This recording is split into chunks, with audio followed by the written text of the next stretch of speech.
This video is about comparing narcissists with avoidance, why they are often confused, and the one common defense mechanism that keeps people stuck with both. It's the very first defense a therapist has to work with in narcissistic clients. And it's also the defense that unites avoidance, narcissist, and the people who remain tied to them even when the relationship hurts them. When people say relationships are a mirror, in this case, that mirror is exactly this defense mechanism. Knowing these similarities and differences might help you with to stop self-gaslighting, to stop self-blaming for the wrong things, and to see clearly whether there is real hope in the relationship or not. So why avoidance and narcissists get confused? So first, both can coexist in one person. Avoidance is an attachment style. Narcissism is more a personality structure or a coping strategy, depending on the severity of trauma. They are not mutually exclusive. Someone can be avoidant and also use narcissistic defenses. The second reason why they often confuse both are essentially defenses against closeness. Each new closeness we enter, the mind always refers to that earliest attachment as a guide. For avoidance and narcissist, that early bond was tied to helplessness, powerlessness, or even humiliation. So as adults, closeness automatically brings back those feelings. And so the need for closeness often gets suppressed, leaving both avoidance and narcissist in a constant state of deficiency. And you know what happens when a need for closeness is not met for a long time? You become super sensitive to rejection or to what even hints at rejection, which only drives them deeper into the very defenses of avoidance or narcissism that continues keeping closeness out of reach. And despite these similarities, there are quite a few differences. So difference number one, you don't even need to know anything about psychology to tell the difference between an avoidant and a narcissist. And here is why. Every trauma leaves behind what is called affect. It is a basic emotional tone left behind by an early experience. With avoidance, that echo is fear. With the narcissists, it's shame, the sense of never being enough, and the dread of being exposed. Humans are wired with mirror neurons and nervous systems that constantly attune to each other, so we easily pick up on those. Avoidance and narcissists both suppress their affect so strongly that it sort of spills into the relationship through body language, tone, subtle behaviors, and their psyche disowns the feeling, basically saying it's not mine, it is yours. And the other person often unconsciously picks it up. The second difference is how they relate. Avoidants struggle on the horizontal line of distance. So a secure person moves toward closeness, and if it gets uncomfortable, naturally returns to the middle. The balance point. An avoidant also moves closer, but that feels too much for them. They don't just step back to balance. They swing much further away. In a way, they overcorrect the closeness with the distance. Narcissists, on the other hand, struggle on the vertical line of hierarchy. They don't see people as equals. They see them only above or below. And that's why they flip between idealizing and devaluing. They move closer when you fit the image that props up their fragile self, and pull back the moment you show something human that doesn't support that image. And that image is very rigid. It leaves no room for things like aging, having bad days, making mistakes, or even simply being ordinary. In that sense, it's easier to experience closeness with avoidance because those moments do happen, moments of closeness.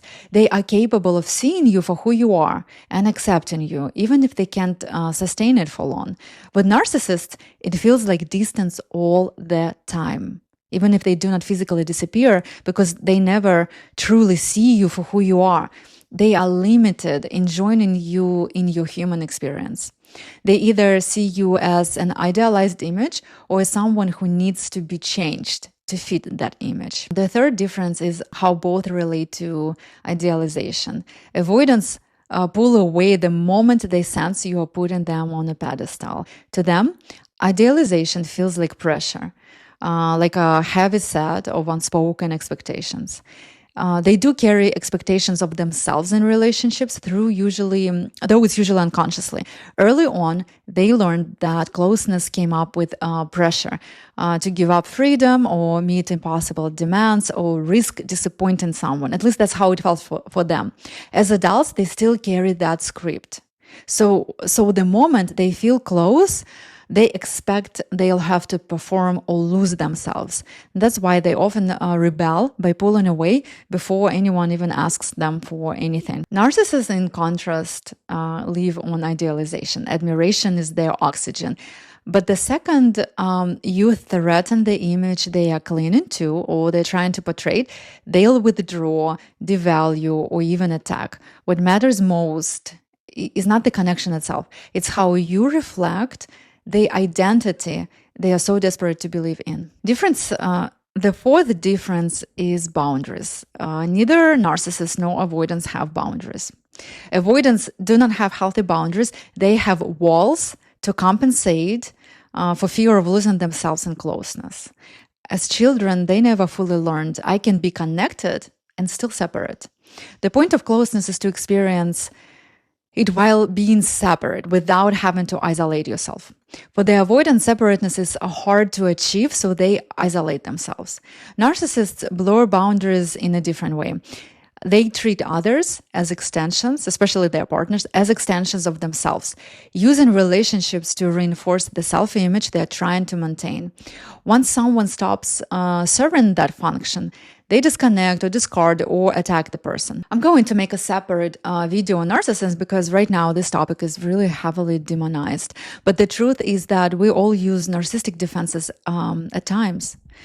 In everyday life, it shows up in simple ways, like when it feels safer to be cool than to be real. That moment of choosing image over authenticity is exactly what a narcissistic defense looks like.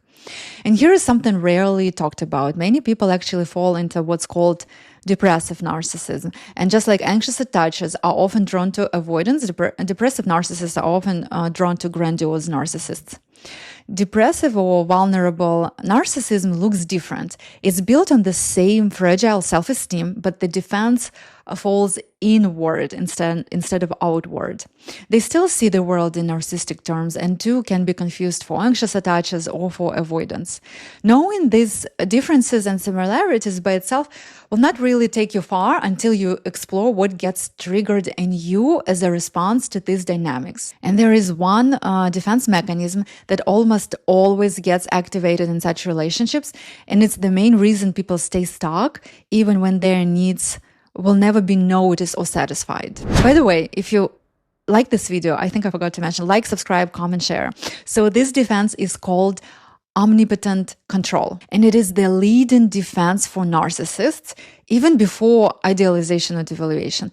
Omnipotent control flips helplessness into the illusion of control. For narcissists and avoidance, it means pulling away, dominating, or managing closeness so they never feel weak. They never have to get in touch with those feelings that like fear and shame. For their partners, it often means chasing, fixing, or managing the other person in hopes they finally feel safe or feel enough next to them. Both are caught in the same trap, controlling instead of connecting, which makes true intimacy impossible. Defense mechanisms are never bad in themselves. They are there to protect you from something your system once couldn't handle. The work isn't to get rid of the defense, it's to uncover what it's guarding. Once that part of you feels safe, the defense is no longer needed. And if you recognize yourself or your partner in what I've shared here, schedule your first free 30-minute call. And in that call, we'll identify how this dynamic shows up in your life and relationships and outline the exact next steps that will be the most effective for your healing and for building the kind of connection that actually feels safe and fulfilling. And as always, please show some love to this channel, share, subscribe, comment, and I look forward to seeing you in my next video.